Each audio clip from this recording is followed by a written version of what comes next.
স্বাস্থ্য খাত সংস্কারে ৩ দফা দাবিতে স্লোগানে মুখর রাজপথ। দাবি আদায়ে অনড় শিক্ষার্থীরা।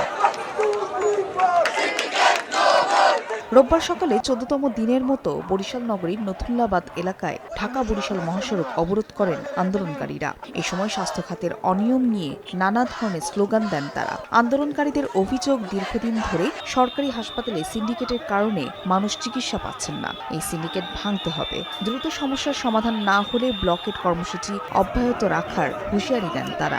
উপদেষ্টাদের আমরা এসির মধ্যে বসার জন্য বসাই নেই। আমরা সারা বাংলাদেশে স্বাস্থ্য সংস্কার চাচ্ছি।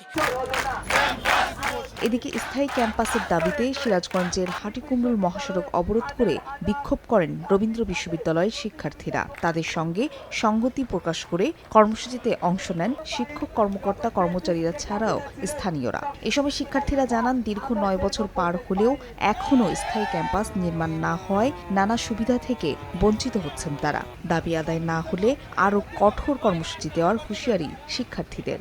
এত বছর হয়ে যাওয়ার পরেও কেন আমাদের প্রকল্প বাজেট দিচ্ছে না? আদায় না হওয়া পর্যন্ত আমরা আন্দোলনে থাকব। এছাড়া জুলাই যোদ্ধাদের তালিকায় অনিয়ম ও বৈষম্যের প্রতিবাদে গাজীপুরে জৈনা বাজারেও ঢাকা ময়মনসিংহ মহাসড়ক অবরোধ করে বিক্ষোভ করেন ছাত্র জনতা। জুলাই আন্দোলনের সময় মাওনা চৌরাস্তা এলাকায় ভূমিকা পালনকারীদের বাদ দেওয়ায় এই কর্মসূচি বলে জানান আন্দোলনকারীরা। ঢাকার ভিতরে সর্বোচ্চ আন্দোলন করছে আমরা মাওনা চৌরাস্তায়, কিন্তু এই মাওনা চৌরাস্তায় কারণ আমি আসে না। তারা ভুয়া রিপোর্ট দিয়ে, ভুয়া নাম দিয়ে তারা এখানে জুলাই যোদ্ধা তালিকা লিস্ট করা হয়েছে। পরে যৌথ বাহিনীর আশ্বাসে প্রায় ১.৫ ঘণ্টা পর মহাসড়ক অবরোধ প্রত্যাহার করেন বিক্ষোভকারীরা। ফাহরিয়া ফারজানা, সময় সংবাদ।